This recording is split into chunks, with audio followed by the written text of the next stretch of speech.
Bien, el tema que nos corresponde ver en esta sesión es respecto a la intro, la introducción, ¿no? Al inicio de lo que corresponde a administración. Vamos con lo más inicial, con lo más básico, con lo más fundamental, que vendría a ser la parte etimológica, ¿no? De dónde es que proviene la palabra administración, ¿no?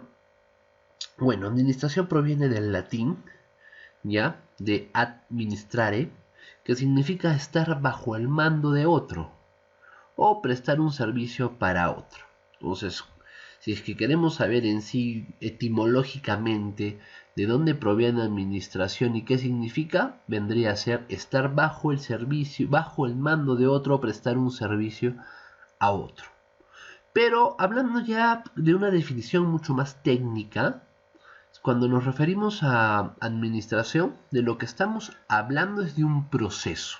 Cuando hablamos de administración, sí, quiero que esto quede bastante claro, creo que esto quede como la piedra base para el resto de tus cursos y el resto de los temas, ¿ya? Cuando hablamos de administración, estamos hablando de un proceso, un proceso. La administración es el proceso que planifica, que organiza, que controla y que dirige las actividades y los recursos de una determinada organización con la finalidad de alcanzar determinados objetivos. A ver, repito entonces, ¿qué es la administración? La administración es un proceso. ¿Qué busca este proceso? Planificar, organizar, dirigir y controlar, ¿ya? Actividades, es decir, acciones y recursos. ¿De quién? De una organización. ¿Para qué? Para cumplir con determinados objetivos. Vamos a seguir, digamos, sintetizando un poco más, ¿no? Si hablamos de organización, si hablamos de administración, estamos hablando de un proceso. ¿Y qué es lo que pretende este proceso? Cumplir, alcanzar determinados objetivos. ¿Cómo va a alcanzar esos objetivos? Planificando, organizando, controlando, dirigiendo actividades y recursos. ¿Para qué? Para alcanzar, como te digo, esos objetivos. Estoy tratando de hacerlo así suave, suavecito, pasito a pasito, así que por favor a través del chat confírmame si lo que les estoy comentando, lo que les estoy explicando está claro. Por favor a través del chat dime si está claro. ¿Está claro? Vamos, vamos, manifiéstense. ¿Está claro lo que les estoy comentando? Vamos.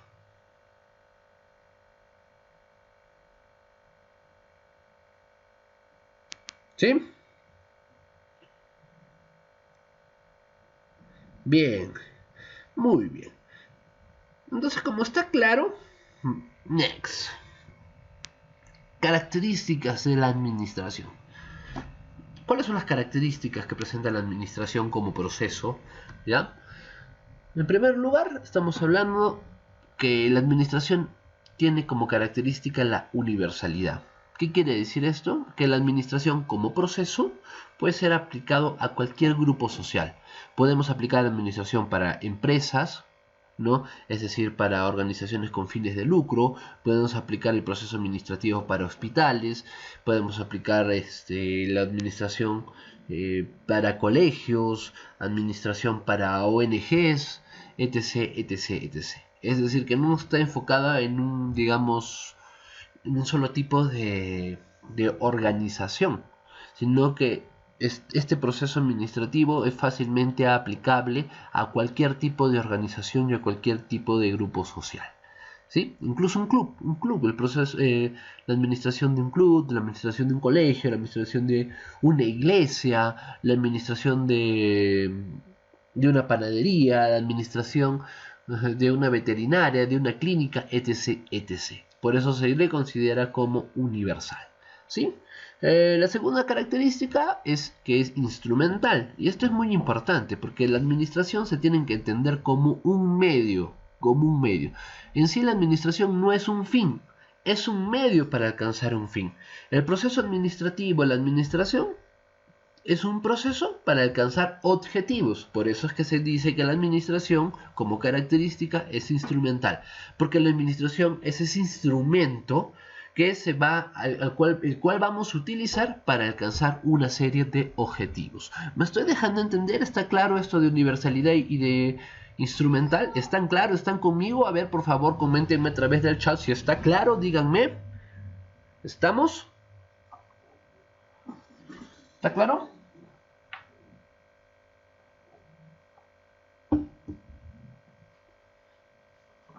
Bien, fácil, ¿no? Demasiado fácil, demasiado fácil. Bien, el tercer principio se refiere a lo que es la unidad temporal, es decir, que este proceso, el proceso de la administración, no es un proceso que se da una sola vez. No, es un proceso constante a lo largo de la vida de la organización. Es un proceso que se va a hacer durante el tiempo que realmente exista una organización, ya sea una empresa con fines de lucro o sin fines de lucro, un hospital, una clínica, una panadería, etc. El tiempo en el que perduren las actividades de dicha organización, el proceso administrativo va a seguir dándose. Por eso es que se lo considera un proceso constante. Siguiente, lo que se refiere a la amplitud del ejercicio. ¿A qué se refiere esto? A que la administración es aplicable a todos los niveles de la organización. Más adelante vamos a revisar que una organización tiene diferentes niveles, ¿no? Los niveles estratégicos, los niveles tácticos, los niveles operativos. Entonces, cuando hablamos de la organización, se va a aplicar a todos estos niveles. Nivel estratégico, por ejemplo, la parte de la planificación. Los niveles tácticos, ahí vamos a hablar lo que ya vendría a ser la organización, el control. En los niveles operativos también ya la ejecución y el control de las actividades conforme a lo que se está planificando. Entonces la administración se aplica a todos los niveles de la organización, va para todos, comprende todos. Después tenemos lo que se refiere a la especificidad. ¿Y esto qué quiere decir? Que la administración como proceso, que la administración como herramienta tiene sus propias características, tiene sus propias técnicas. Y entonces estas técnicas, estas características, este proceso en sí de la administración es propio de la administración, es específico de la administración y no debe confundirse con otro tipo de disciplinas. Es una disciplina que ya está bien elaborada, que ya está bien estudiada, ¿no? Y que por ende ya tiene sus procesos y sus procesos, y eso hace que no se confunda con otro tipo de disciplinas. ¿Estamos? ¿Hasta ahí me estoy dejando entender? Voy a hacer un pequeño resumen, ¿no? Unidad temporal se refiere a que la administración está constante a lo largo de la vida de la organización. Amplitud del ejercicio, que la administración se aplica a todos los niveles de la organización. Es para toda la organización, no para una parte de la organización, sino para toda la organización. ¿Por qué? Porque de cierta forma toda la organización también va a perseguir un objetivo común. Todos los niveles de la organización pretenden llegar a un objetivo común. La característica de especificidad es que la administración como herramienta, como disciplina, tiene sus características propias, ¿no? Propias, que no deben confundirse con otras. ¿Vale? ¿Estamos? ¿Está claro? ¿Me están entendiendo? ¿Están conmigo?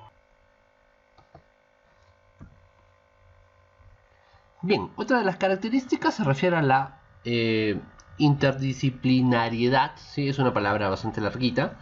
¿Qué quiere decir esto? En que la administración se auxilia o se apoya, vamos a decirles así también, en otro tipo de ciencias, con la intención de hacer mucho más eficiente este proceso, ¿no? El proceso de la administración.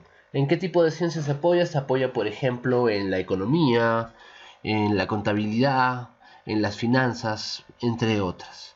Y por último, la flexibilidad, es decir, que se va a ir adaptando este proceso a los requerimientos de cada organización. ¿Qué quiere decir esto? Que cada organización tiene sus propios objetivos. Los objetivos no son iguales de una organización respecto a otra organización. Entonces este proceso administrativo se puede ir adaptando a cada una de esas necesidades, requerimientos u objetivos. A eso se refiere con flexibilidad. Muy bien, ¿qué tal? ¿Cómo vamos? ¿Todo claro? ¿Está fácil, easy? A ver, manifiéstense, díganme a través del chat qué tal está.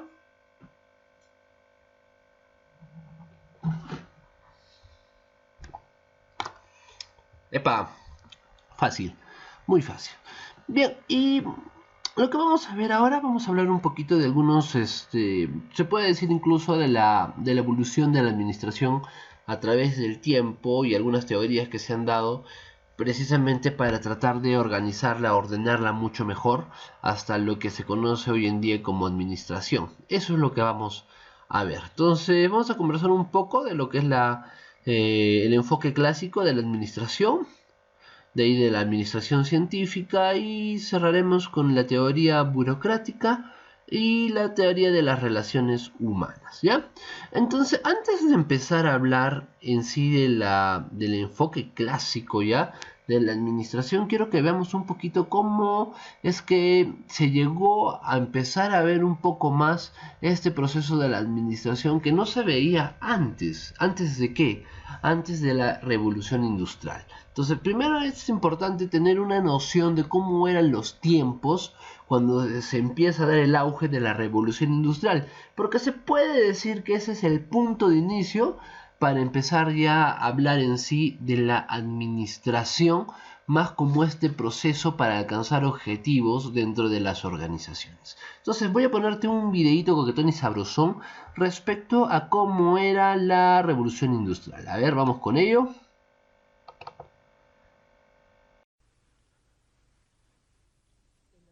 A finales del siglo XVIII y principios del XIX, empezaron a aparecer grandes edificios llamados factorías a la orilla de los ríos de Europa y América del Norte. Las factorías son lugares en los que los trabajadores manejan máquinas caras y generalmente muy complicadas para producir bienes manufacturados. La creación de factorías fue un punto de inflexión en la sociedad humana, porque la gente tuvo que salir de casa todos los días para ganarse la vida. Esto cambió de forma radical la vida familiar y la forma en la que se criaba a los niños. Hubo que construir nuevas casas para los trabajadores cerca de las factorías, lo que hizo que las ciudades crecieran rápidamente al tiempo que descendía la población rural. Y como los trabajadores tenían que cumplir con los planes de producción, debían presentarse en la factoría a unas horas concretas. Esto significa que, por primera vez en la historia, la vida de grandes sectores de la población empezó a regirse al ritmo de los relojes y las sirenas de las factorías. El horario que vemos aquí, por ejemplo, nos muestra que en 1874, la larga jornada de trabajo en la fábrica de algodón de Lowell empezaba a las 7 menos cuarto de la mañana y terminaba a las 6 de la tarde, excepto los sábados, que terminaba a las 4:30. Los domingos, los trabajadores disfrutaban de su día libre. Genial. Entonces, ya con esa noción de cómo antes era, vamos a decir, las industrias, las fábricas, en esa época la situación estaba bastante desorganizada. Las empresas iban creciendo a un ritmo muy, muy acelerado por esto de que acabamos de ver respecto a lo que es la revolución industrial, pero crecían de una manera muy desorganizada. Y la mayoría aplicaba estrategias o procedimientos bastante empíricos. Entonces, esta necesidad de darle cierto orden, de darle cierta organización y de estructurar mucho mejor los procesos, es que lleva al enfoque clásico, como te acabo de mencionar, a la necesidad de mejorar el uso de los recursos de la organización y hacer a las empresas o a las organizaciones mucho, mucho más competitivas. Entonces, el enfoque clásico estaba muy, muy enfocado en la eficiencia de la empresa. Y escucha bien lo que te digo, eficiencia de la empresa. Y siempre que hablemos de eficiencia, estamos hablando de ¿qué? De recursos. Entonces, el enfoque clásico en lo que se enfocó fue en los recursos de la organización y en la forma en la que se tenía que estructurar la organización y las relaciones que tenían que darse dentro de esta estructura. Para hacerlo mucho más sencillo, ¿ya? El enfoque clásico se enfatizó sus esfuerzos, ¿ya?, en la estructura de la organización, en cómo es que ésta se relaciona y cómo es que ésta funciona. ¿Quién fue su principal, digamos, representante? Fue Henry Fayol. Henry Fayol, considerado uno de los padres también de la administración, fue un economista, emprendedor, ingeniero que nació en Estambul allá por 1841, cuando esto todavía pertenecía, si no me equivoco, al Imperio Otomano, ¿no? Entonces su principal aporte a la administración fueron sus 14 principios para la administración, dentro de su obra cumbre, que es la Administración Industrial y General.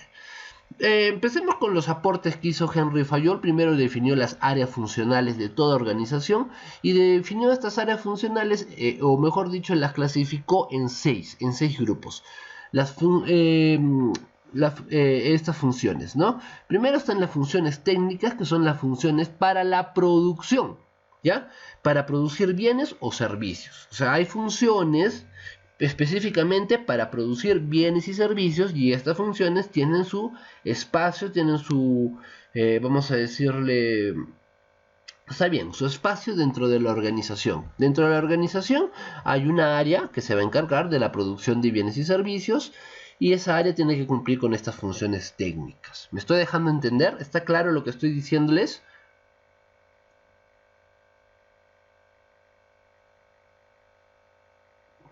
Bien. Después están las funciones comerciales, que es cómo comprar, que es qué comprar y qué vender. Saber comprar y saber vender, ¿no? Entonces también dentro de la organización existirán áreas que se encargan netamente de lo que implican las compras y de lo que implican las ventas. Las funciones financieras está más que todo relacionado al aprovechamiento adecuado del capital, es decir, qué capital es el que requiero para poder producir, ¿no? Y de dónde voy a conseguir ese capital. Las funciones de seguridad, más que todo relacionadas a la protección de las personas, pero no solo de las personas, sino también a la protección de los bienes de la organización, de los bienes de la empresa. Funciones contables, que están relacionadas a todo lo que son inventarios y registros contables, costos, por ejemplo, registro de costos, contabilidad. Y las funciones administrativas, que son las funciones que se encargan de sincronizar las funciones anteriores, es decir, las funciones técnicas, comerciales, financieras, de seguridad y contables. Entonces, ¿cuál era la intención de Henry Fayol? Primero, tener bien definidas las funciones que debe cumplir toda organización, y en base a esas funciones empezar a organizar a las empresas. Recuerda que Henry Fayol y el enfoque clásico enfatiza vamos a decir, sus postulados en la estructura de la organización. Y esta estructura está de cierta forma diseñada y definida en base a estas funciones. Otro gran aporte del enfoque clásico fue el ordenamiento del proceso de la administración. Y acá recién se empieza a hablar de la administración como proceso. En primer lugar, la planificación. Y la planificación se trató más que todo de la definición de los objetivos que quiere lograr la organización, y de las estrategias, cómo cumplir esos objetivos, y de los planes, es decir, el cómo se va a llevar a cabo las estrategias para alcanzar los objetivos. Todo eso está dentro de lo que viene a ser la planificación. Después nos habla de la organización, y cuando habla de la organización se refiere al diseño de la estructura de la organización.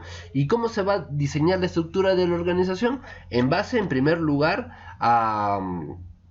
a las funciones. Esas funciones a su vez implica definir ciertas tareas, y quién va a cumplir esas tareas, ciertas personas, ¿no? Entonces la organización lo que implica es diseñar la estructura de la empresa en base a las funciones que se van a realizar dentro de la empresa y quiénes van a ser esas personas que van a cumplir esas funciones. En cuanto a dirigir, Henry Fayol a lo que se refiere es que los integrantes de la organización hay que dirigir a los integrantes de la organización. Hay que saber cómo direccionarlos, empujarlos a alcanzar los objetivos de la organización, a que desarrollen adecuadamente sus actividades, a motivarlos a que trabajen para la consecución de los objetivos de la empresa. Controlar, después, como vamos a decirle cuarto proceso, ¿no? O subproceso dentro de lo que es la administración, es comparar que lo planificado, o mejor dicho, que lo que se está haciendo, lo que se está realizando, vaya acorde con lo planificado. Si no se está cumpliendo lo que tenemos planificado, tenemos que corregirlo. Ese es el control. Y por último, prever. A eso Henry Fayol hacía énfasis a considerar el futuro para la toma de decisiones, más que todo anticiparse a lo que pueda suceder más adelante para estar prevenidos. Por eso llama prever. Entonces, mira, Henry Fayol primero definió cuáles son las áreas funcionales de toda organización y después ordenó el proceso administrativo en lo que es planificar, organizar, dirigir, controlar y prever. Muy bien, hasta ahí me estoy dejando extender, estoy claro con lo que les estoy comentando. A ver, por favor, manifiéstense, hablen, díganme,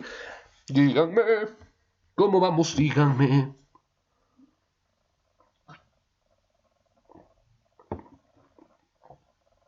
Y bien, el principal aporte de Henry Fayol fueron sus 14 principios para la administración. La división del trabajo, el primero de ellos, que hace énfasis o hace referencia a que hay ciertas tareas, ¿no?, para las cuales los trabajadores tienen que especializarse para llevar a cabo esas tareas. Al tener un trabajador especializado en cierta tarea, se logra mejorar la eficiencia. ¿Por qué? Porque es un trabajador que ya sabe cómo hacer cierta tarea, que ya sabe cuántos recursos necesita para cumplir con esa tarea. Entonces, dividir el trabajo se refiere a dividir el trabajo en tareas, que eso lleve a la vez a la especialización del trabajador en dichas tareas. Después nos habla de la autoridad y de la responsabilidad. Cuando habla de autoridad, habla del poder que te da un cargo. Por ejemplo, el jefe de producción es la autoridad del área de producción y tiene el poder dentro de dicha área, ¿no? ¿Por qué? Por el cargo que tiene, jefe de producción. Pero a su vez también es el responsable de los resultados de dicha área. O sea, el jefe obviamente tiene este cargo de poder sobre, digamos, los operarios que están dentro de la planta, pero a la vez también es el principal responsable de alcanzar los objetivos de dicha área.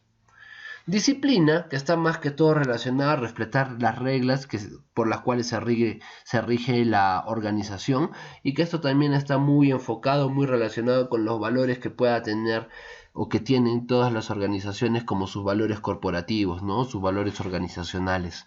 La unidad de mando, es decir, que los trabajadores o los empleados responden a un solo jefe. Por ejemplo, los trabajadores, los operarios de producción le tienen que responder al jefe de producción y ellos tienen que seguir las órdenes del jefe de producción. No puede llegar, por ejemplo, el jefe de ventas y darles órdenes a los operarios de producción, porque eso iría en contra de este principio de unidad de mando. Entonces, los de producción solo obedecen al jefe que tienen como inmediato superior. Y la unidad de dirección se refiere a que todos los empleados de una organización tienen que trabajar a favor de conseguir los mismos objetivos. Es decir, por ejemplo, tenemos dos áreas, producción y ventas. Si bien son áreas diferentes, ambas áreas y los trabajadores de ambas áreas van a conseguir el mismo objetivo. ¿Cuál es el mismo objetivo? El objetivo de la empresa. Por ejemplo, el objetivo de la empresa es que se venda 30% más respecto a las ventas del año pasado. Entonces, para que puedan vender 30% más respecto a las ventas del año pasado, producción tiene que producir 30% más y el área comercial o el área de ventas tiene que lograr vender ese 30% más de producción. Entonces, trabajan en la misma línea, conseguir el mismo objetivo. Después está la subordinación del interés particular al general, que en simple lo que quiere decir es que dentro de una organización, el principal interés o el principal objetivo que se tiene que considerar son los objetivos de la organización, y ese objetivo está por encima de los intereses personales. O sea, cuando una persona va a una organización, el objetivo por el cual está dentro de esa organización es el objetivo de la empresa, y ese objetivo tiene que estar por encima de sus objetivos personales. Obviamente, lo que se pretende es que haya cierta alineación entre los objetivos personales y los objetivos organizacionales. Por ejemplo, ¿no? Si mi objetivo es incrementar mis ingresos, ¿no? Entonces yo necesito trabajar en una empresa que, por ejemplo, tenga el objetivo de incrementar sus ventas, ¿no? Si incrementa las ventas de la organización, va a haber también mayores ingresos para sus trabajadores. Es un ejemplo, ¿no? Pero ¿cuál es el objetivo que va a primar? ¿O cuál es el objetivo principal? El objetivo de la organización. ¿Sí? ¿Me estoy dejando entender? Bien. De ahí tenemos todo lo que se refiere a la justa remuneración, que es retribuir el trabajo de los empleados de una manera justa, de acuerdo a las tareas que desempeñan. La centralización se refiere a que la autoridad se centraliza en los altos rangos de la jerarquía de la organización. A más chiquita es una organización, la toma de decisiones y la autoridad está más centralizada, ¿no? Digamos, el dueño de la empresa es el que tiene que tomar las decisiones, es el que es la autoridad principal. Pero a medida que las organizaciones se van haciendo mucho más grandes, van creciendo, se vuelven más descentralizadas. Es decir, la autoridad se empieza a descentralizar en otro tipo también de personas y de cargos, porque sería muy complicado que una sola unidad o muy pocas personas tomen decisiones o tengan la autoridad de organizaciones que ya son muy grandes, ¿no? Por ejemplo, corporaciones ya a niveles, no es lo mismo tener una organización local que lleva sus actividades dentro de un departamento, dentro de una ciudad, dentro de una provincia, a una organización que tiene cobertura a nivel mundial, que tiene sedes por todas partes del mundo. Entonces, a medida que va creciendo las organizaciones, también la centralización se va reduciendo, se va descentralizando. La jerarquía hace referencia a la cadena de mando que existe dentro de la organización, ¿no? Por ejemplo, jefe de producción, ¿no? Y operarios. Los operarios son los subordinados del jefe de producción, ¿no? A eso se refiere a la jerarquía. Hay una cadena de mando. Orden. Esto es muy importante porque hace referencia al orden como orden, ¿no? Cada cosa tiene su lugar y un lugar cada cosa, ¿no? Es decir que situaciones de desorden, como se llamaba anteriormente los procesos dentro de la fábrica, realmente demoraban mucho las operaciones dentro de las empresas, y estas demoras se daban precisamente por el desorden que causaba que estén buscando las herramientas, que estén buscando el material, que estén buscando papeles, etc, etc. ¿Causado por qué? Por el desorden. Entonces el orden juega un papel importante en las reducciones de tiempos innecesarios, pues. Después está la equidad, que se refiere más que todo a la justicia y al trato igualitario para todos los empleados de la organización. La estabilidad del personal, es decir, que al trabajador se le tiene que dar el tiempo suficiente para que aprenda el trabajo que va a desarrollar dentro de la empresa y lo pueda ejecutar de manera adecuada, de manera correcta.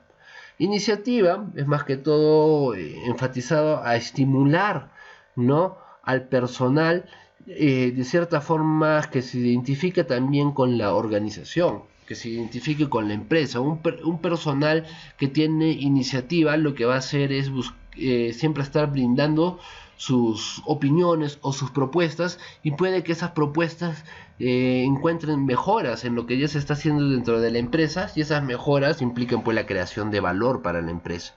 Y el trabajo en equipo, por último, es la armonía que debe existir dentro de las personas que forman parte de una empresa o forman parte de una organización. Esta armonía es muy importante porque es la que genera, ¿no?, el ambiente laboral, hace que el ambiente, el clima laboral sea confortable, sea el adecuado. Entonces, esos vienen a ser los 14 principios de la administración definidos por Henry Fayol. Y si te das cuenta, el enfoque clásico enfatiza mucho en, vamos a decirle, en la manera en la que se debe gestionar las organizaciones, no en la manera en la que se tiene que, se puede decir, la parte estratégica de la organización, y cómo es que se tiene que hacer un uso mucho más eficiente de los recursos. ¿Ya? Eso vendría a ser la administración, la teoría, el enfoque clásico de la administración. ¿Cómo vamos? ¿Están bien? ¿Están vivos todavía? ¿Me están siguiendo? ¿Están por allí? ¿Todavía están conscientes?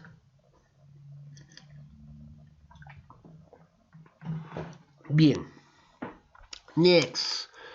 Después tenemos lo que es la administración científica. Y la administración científica, su principal representante fue Frederick Wilson Taylor.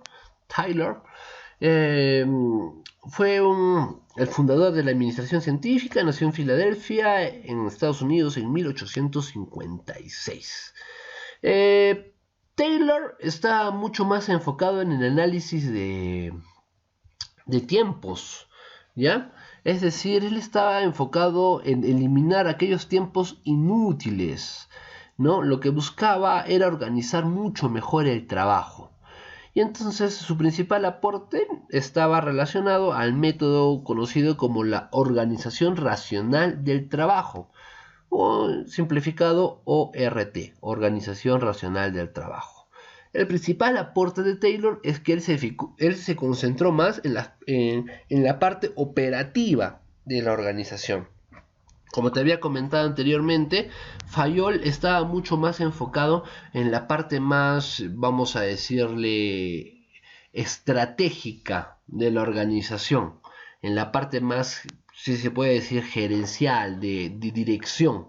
En cambio, Taylor se fijó más en la parte operativa, por eso es que también su principal aporte está relacionado con la organización racional del trabajo.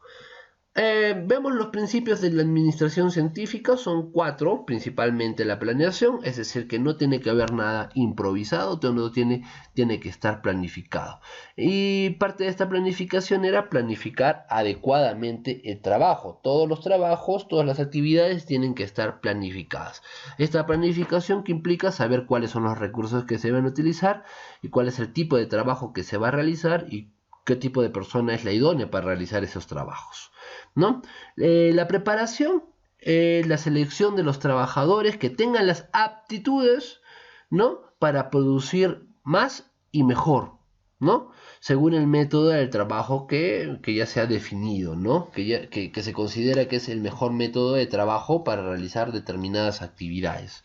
El control, más que todo, está relacionado a controlar que el trabajo se esté llevando acorde a lo que se ha planificado, y la ejecución es asignar funciones y responsabilidades, es decir, asignar a las personas cuáles van a ser sus funciones, qué es lo que tienen que hacer, cómo es que tienen que hacerlo y cuáles son las responsabilidades que tienen dentro de esas funciones o dentro de los cargos que se les ha asignado en la organización. ¿Ya? Entonces, esos son los principios de la administración científica, pero date cuenta que cuando te estoy hablando de planeación, de preparación, de control y de ejecución, nos estamos refiriendo ¿a qué? Al trabajo, planeación del trabajo, preparación ¿para qué? De trabajadores para un determinado trabajo, control de qué?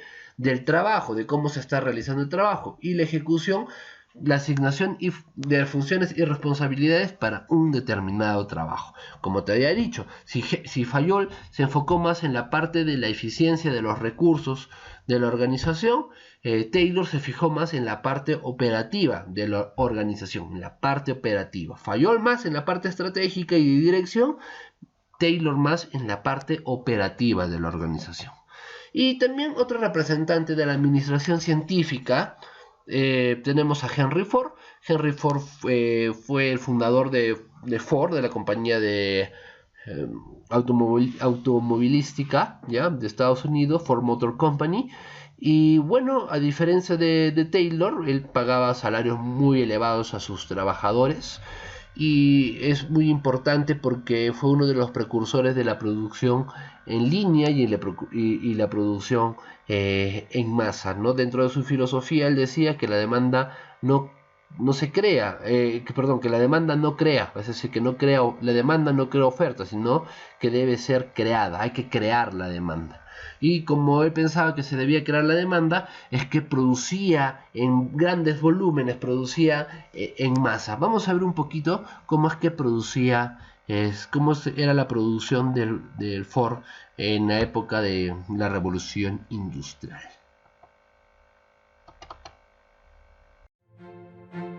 Henry Ford para los estadounidenses es la figura carismática de la industria del automóvil. En este edificio de ladrillo salió el primer Ford T de la cinta de producción hace unos 100 años. Ningún monumento suntuoso recuerda el Big Bang de la producción masiva. En cambio, Dick Rubin se ocupa en ese mismo lugar de que los modelos especiales del Ford T no se oxiden. Con su cinta de producción, Henry Ford reduce el tiempo de producción de un coche de 10 horas a 1 hora y media. El precio de un Ford T baja de $850 a casi $300. El coche para todos, tal como lo quiere Henry Ford. Pero a los demás socios de la Ford Motor Company, por ejemplo, a los hermanos Dodge, no les gusta nada que su producto se venda cada vez a menor precio. El señor Ford sabía exactamente cómo quería vender sus coches a todo el mundo. Los accionistas no lo comprendieron. Los directores y los propietarios pensaban que los coches tenían que ser caros, juguetes de lujo para los ricos. Con un coche para personas con un ingreso medio no se podía hacer negocios. Este tipo de gente no debía conducir coches. Hay pelea. Finalmente, Henry Ford compra las acciones de los demás accionistas y los saca de la empresa.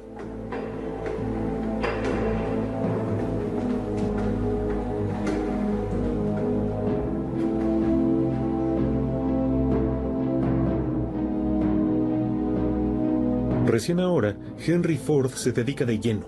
La mayor fábrica del mundo, la planta Rouge. 100.000 trabajadores fabrican 10.000 Ford T por día. Una maquinaria de producción gigantesca. Todo está pensado en detalle. Todo está dividido en ciclos. Todo está perfectamente planificado.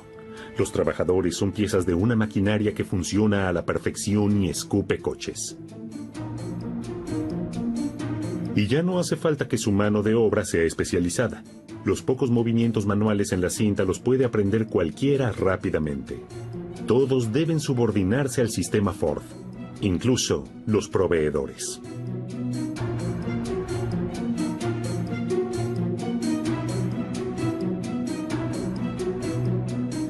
Por ejemplo, pedía que las bombillas se las suministraran en una caja con determinadas medidas.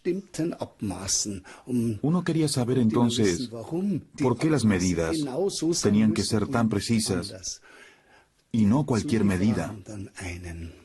Los proveedores enviaron un espía a la fábrica y este descubrió que en la planta de Ford la caja se desarmaba y las maderas se usaban como maderas para el piso del Ford T. Durante horas, el mismo movimiento manual. Cada vez más trabajadores en la cinta de producción huyen de la monotonía, hasta que Henry Ford atrae a los trabajadores. $5 de sueldo por una jornada de 8 horas, el doble de lo que pagan las demás empresas. Una locura, pero Henry Ford no es solamente amigo de los trabajadores, también quiere que la gente de la cinta de producción gane lo suficiente para darse el lujo de comprar un modelo T. La perfección es el triunfo. Todo cliente puede tener un coche en cualquier color, promete Henry Ford, siempre que sea negro. Solo la pintura negra se secaba con la suficiente rapidez que exigía el ritmo frenético de la cinta. Y la recuperación de sus coches era especialmente sencilla porque todos eran justamente negros.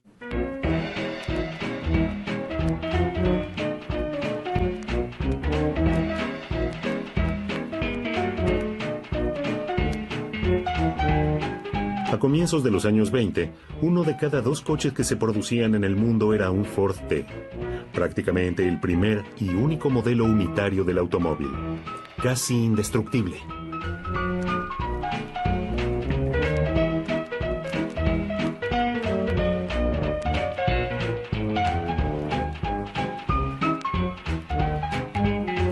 La fabricación en serie sienta las bases de la sociedad de consumo de Estados Unidos. Henry Ford ha alcanzado ahora la cima.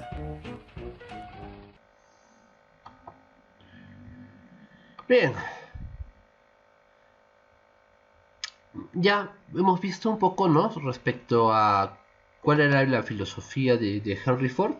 Y bueno, dentro de los principios que aportó Henry Ford para la administración científica, tenemos lo que es la intensificación, es decir, disminuir el tiempo de producción, y con esto también con el uso de inmediato de materias primas y equipo, y para colocarlo de manera más inmediata al mercado.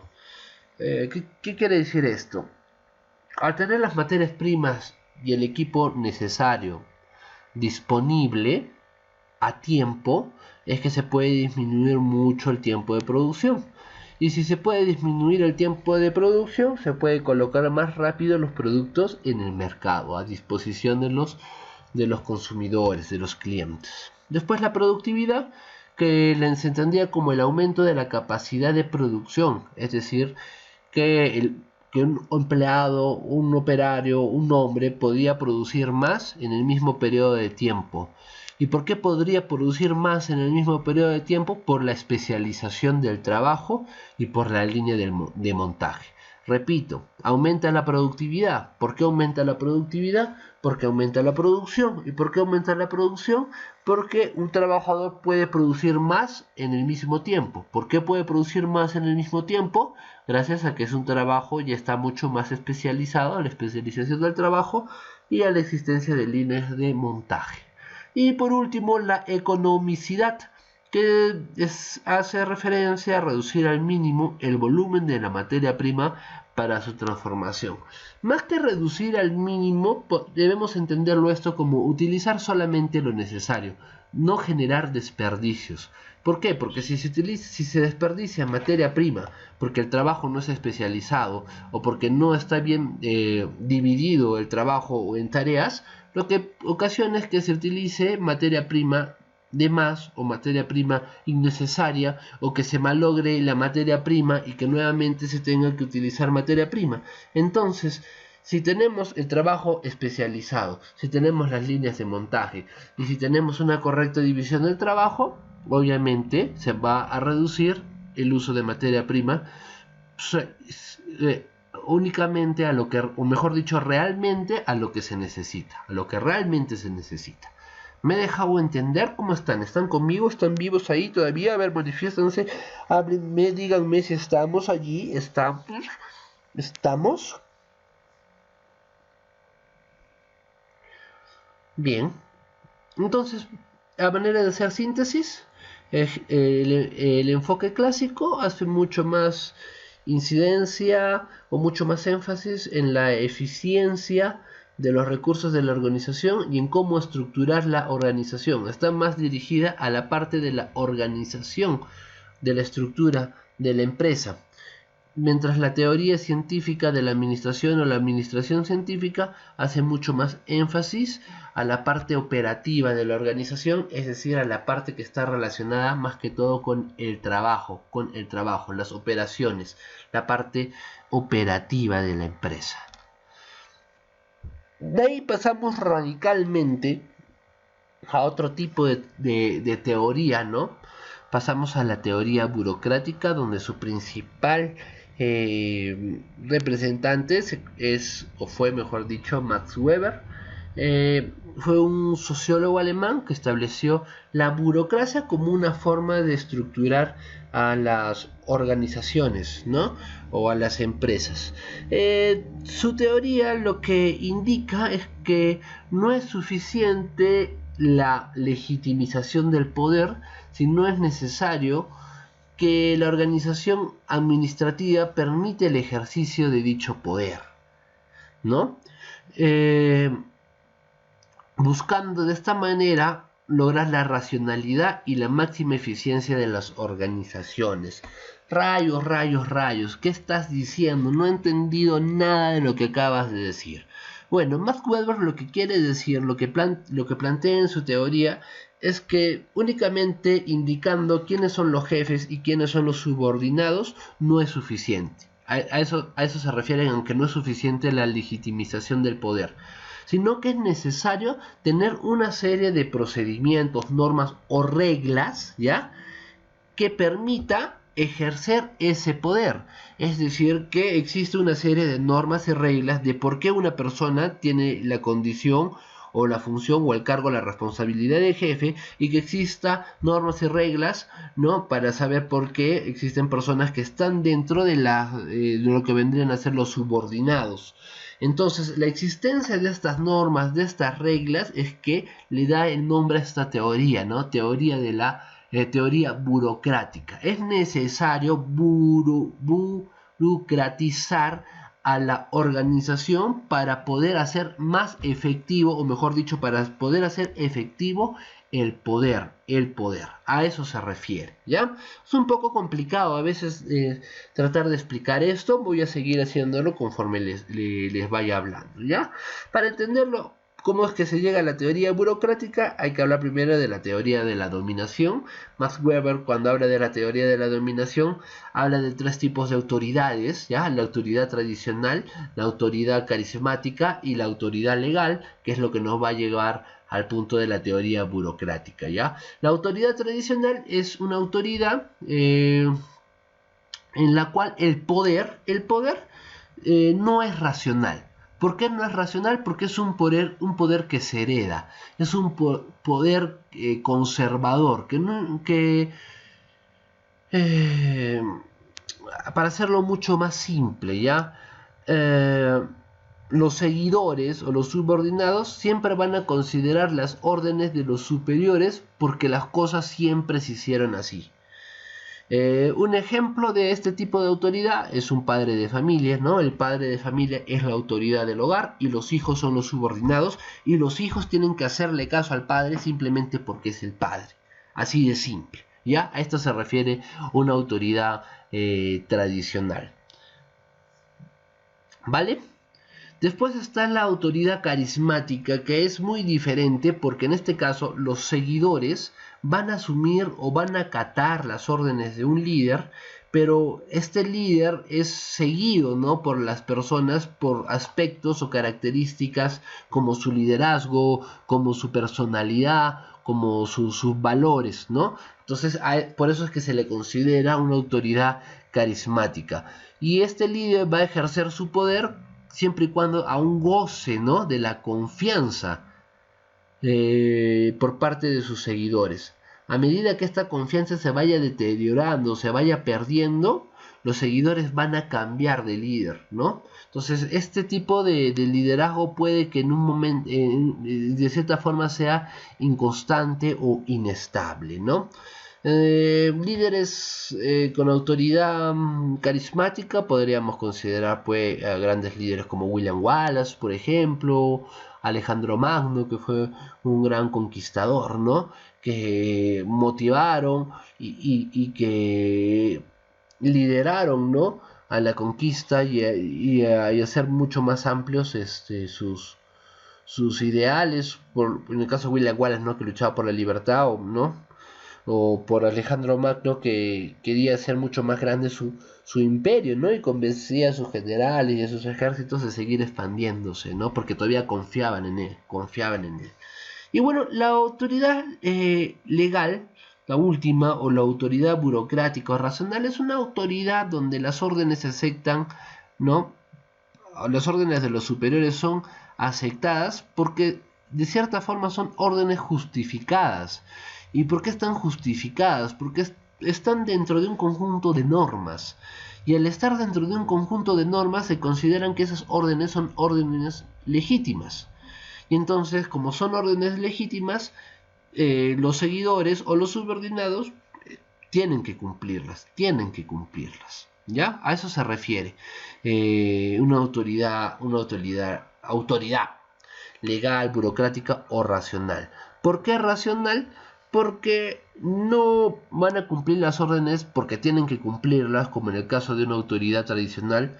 No van a cumplir las órdenes por el carisma o por la personalidad del líder, sino las van a cumplir porque son órdenes legítimas que están dentro de un conjunto de normas que las hacen legítimas. ¿Ya? ¿Me estoy dejando entender?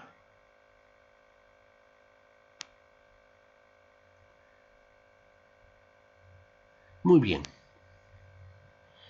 Entonces, a partir de la autoridad legal, la autoridad burocrática o racional, es que se puede hablar de la teoría burocrática. ¿Cuáles son las características de la teoría burocrática? En primer lugar, que tiene carácter legal de las normas y los reglamentos. Es decir, que existen normas que están establecidas racionalmente para cumplir los objetivos de la organización. O sea, ya existen normas muy establecidas en la organización para alcanzar los objetivos de la organización. La siguiente característica es la jerarquía de la autoridad. Es decir, que la persona que desempeña la autoridad es una persona que lo hace en base a funciones que ya están determinadas en su cargo. Y el poder que tiene esta persona o esta autoridad obedece precisamente a este reglamento, obedece a estas reglas, obedece a estas normas. No es por una voluntad personal, no. Este poder, esta autoridad, es porque está dentro de una normativa, dentro de unos reglamentos, ¿ya? Por eso es que es burocrática. La división del trabajo, ¿no? La división del trabajo es las obligaciones que tiene que cumplir cada cargo, ¿no? Dentro de la división de la organización. Y este trabajo también está compuesto por reglas, ¿no? Reglas que tienen que cumplir con ciertos principios, ¿no? Por ejemplo, la delimitación de las obligaciones a cumplir por cada cargo, ¿ya? La delimitación de la autoridad necesaria para cada cargo y la delimitación de las condiciones y los medios coercitivos para el ejercicio de dicha autoridad. Si lo digo así, también puede que suene muy complicado, y la idea no es que sea complicado, sino que quede que esto se puede entender, ¿no? Entonces, cuando hablamos de la división del trabajo, lo que nos propone la teoría burocrática es que la forma en la que se ha dividido el trabajo dentro de la organización también obedece a ciertas reglas, también obedece a ciertas normas dentro de la organización. Las obligaciones que tiene cada trabajador dentro de su trabajo ya están bien definidas. La autoridad que tiene cada puesto en cada uno de sus cada trabajador o cada empleado dentro de su puesto de trabajo también ya está definida, ya está delimitada, hasta dónde llega su autoridad, dónde empieza y dónde termina, y las condiciones para ejercer dicha autoridad, es decir, las condiciones para que el jefe pueda de cierta forma ejercer su autoridad con los subordinados que tiene a su cargo, también está establecido. Entonces quiero que te des cuenta por qué se llama burocrático, porque todo está establecido dentro de lo que se va a considerar normas y reglas de la organización. Otra característica de la teoría burocrática es lo que te acabo de mencionar, la determinación de las reglas. Son reglas técnicas y reglas de carácter general, más que todo dirigido a la conducta de todas las personas de la organización para su aplicación en diferentes casos y en diferentes situaciones, ¿no? Las reglas son para todos. La profesionalización y racionalidad, es decir, que cada cargo está bien definido, ¿no? Y las personas que están en cada cargo es porque cumplen con ciertas características, porque tienen ciertos atributos o porque tienen ciertas, vamos a decir, cualidades, ¿no? Para que puedan desempeñar el puesto de trabajo adecuadamente. Es decir, no se trata de colocar a personas simplemente porque nos caen bien o porque es un amigo o porque es algún tipo de familiar, sino que tenemos que colocar a las personas en los puestos de trabajo porque tienen las condiciones para dicho puesto de trabajo y esas condiciones ya están establecidas previamente. Y por último, la impersonalidad, que se refiere a que estas reglas, estas normas administrativas dentro de la organización son para todos, no es que para unos sí, para unos no, el cumplimiento es para todos dentro de la organización. Entonces, quiero simplificar la teoría burocrática, podríamos decir que la teoría burocrática se basa en que toda organización tiene que tener bien definidas ciertas normas, ciertas reglas, para que de esa manera también pueda organizar mucho mejor la estructura de la empresa. En base a estas reglas, a estas normas, se distribuye mucho mejor el poder dentro de la organización, porque este poder y esta autoridad está sustentado, está basado en las reglas de la organización. Bien, si lo digo así está claro, me están entendiendo, están conmigo, por favor, háblenme, díganme, ¿están allí? ¿Estamos vivos? ¿Estamos conscientes aún?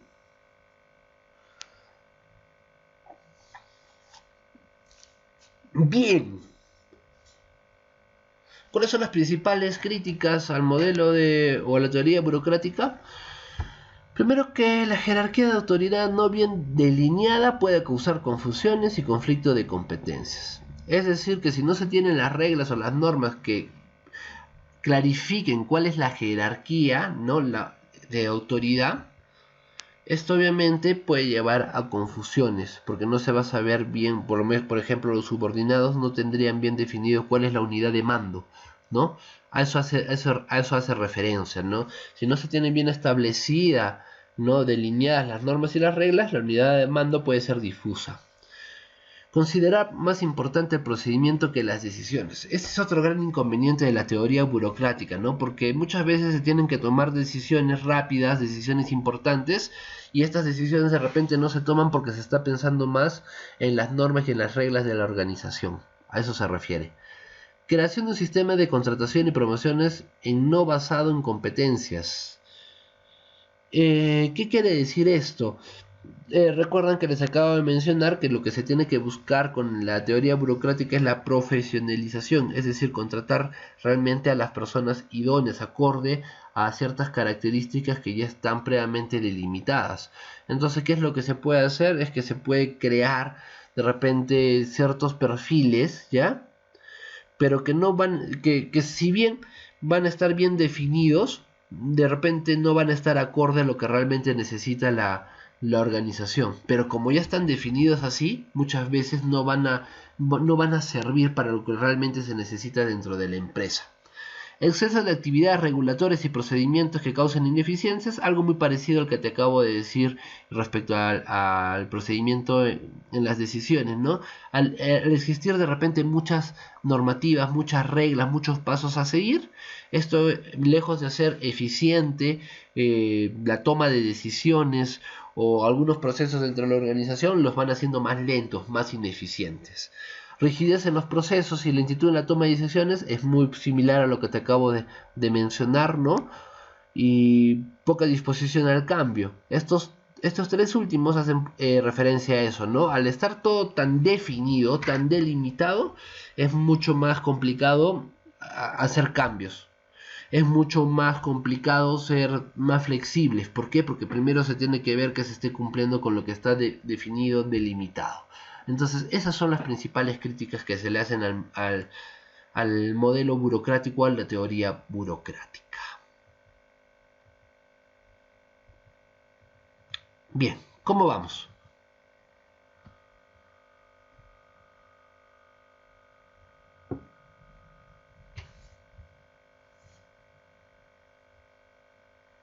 Bien. Y bueno, para cerrar esta sesión, porque no quiero abrumarlos mucho, porque sí sé que es mucho contenido, vamos a hablar un poco sobre la teoría de las relaciones humanas. La teoría de las relaciones humanas fue una teoría que fue propuesta o desarrollada por Elton Mayo y sus colaboradores cuando hizo un estudio a los trabajadores de una planta entre 1927 y 1932, ¿no? Lo más revelador de las pruebas de Elton Mayo en sus entrevistas fue que los empleados se sentían mucho más importantes como personas cuando se les prestaba mucho más atención. Y al prestarle mucho más atención, esto mejoraba el ánimo, ¿no?, de las personas que estaban trabajando y producían aún mucho más. Entonces, lo que trató de hacer esta teoría de las relaciones humanas es analizar los efectos psicológicos, ¿no?, del trabajador y su productividad en relación a las condiciones físicas del trabajo, ¿ya? ¿Cuáles fueron las conclusiones que llegó Elton Mayo con su teoría de las relaciones humanas? En primer lugar, hablando del nivel de producción, nos indicaba que el nivel de producción es el resultante de la integración social. ¿Qué quiere decir esto? Que a más integrado esté el individuo, ¿ya?, vamos a decirle, a la organización como organización, más integrado. Al decirte más integrado me refiero a más identificado, a más comprometido se sienta con la organización, mejor será su disposición por producir. A más integrado, a más alegre, a más contento respecto a su organización, va a producir mucho mejor. El comportamiento social de los trabajadores. Es la segunda conclusión que llegó Mayo, es que la administración tiene que considerar a los trabajadores como miembros de la organización, como miembros que se comportan de manera social y que actúan también de cierta forma de manera social, no solamente como individuos, sino que actúan como parte de un grupo.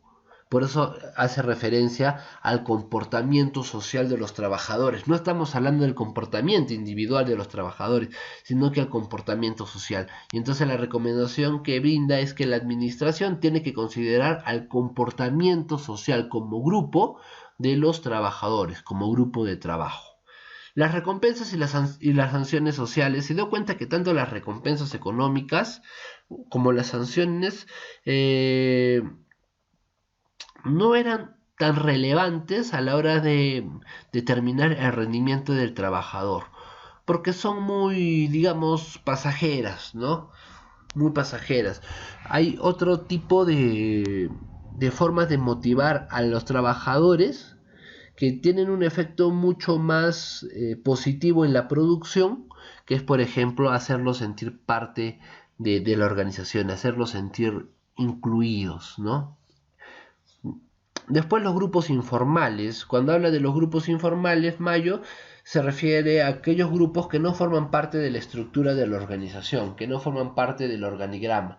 Grupos informales, por ejemplo, son los grupos de amigos que se pueden ir formando dentro de los empleados, ¿no? Dentro de una organización. Amigos que pueden estar de repente, que son amigos porque tienen actitudes similares, creencias similares, expectativas similares, ¿no? Entonces son informales porque no vas a poner pues dentro de tu organigrama amigos de tal área, ¿no? De la área X, de la área Y. No están dentro del organigrama. Pero sí son grupos que comparten ciertas características que los hacen que se integren entre ellos. Luego habla de las relaciones humanas, ¿no? Y que lo que indica es que la administración tiene que comprender las relaciones, ¿no? Porque el modo en que se relacionan las personas obviamente tiene un impacto en los resultados que estas personas producen, ¿no? Dentro de sus áreas laborales, ¿no? Comprender las relaciones humanas permite obtener mejores resultados. Y por último, la importancia del contenido del cargo.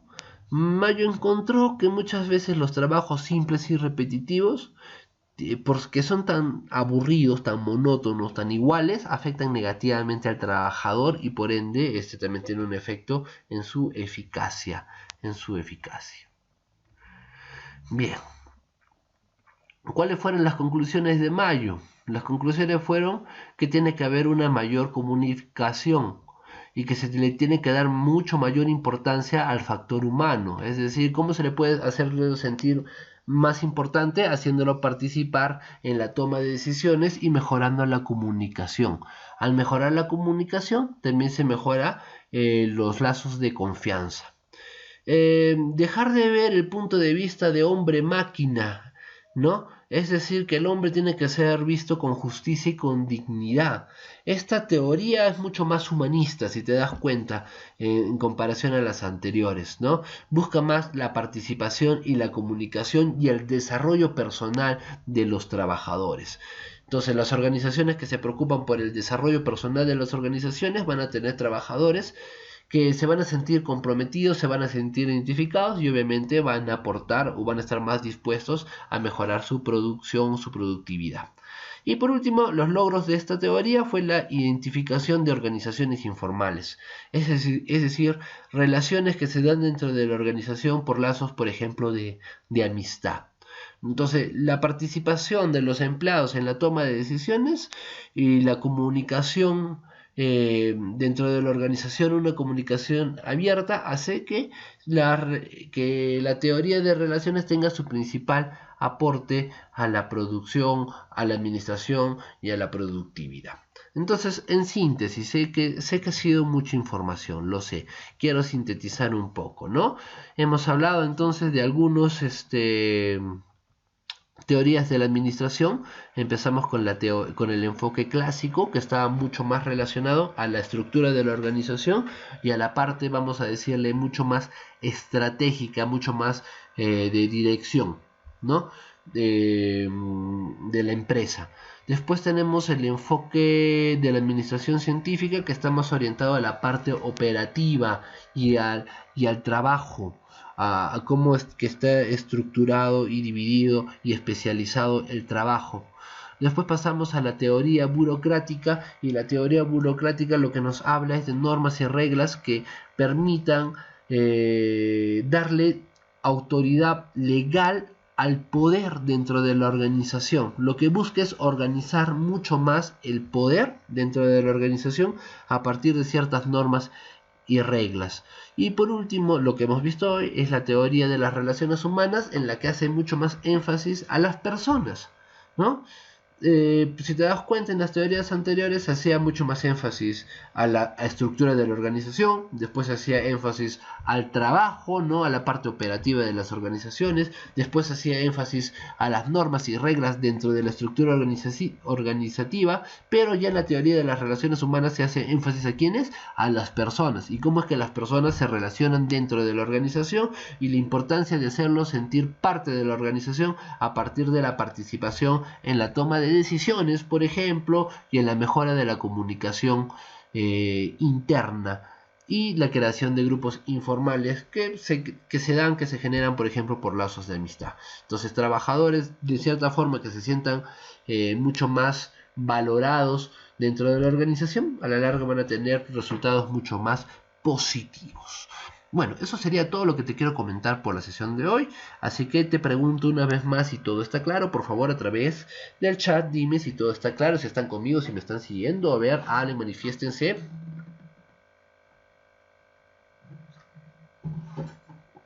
Epa.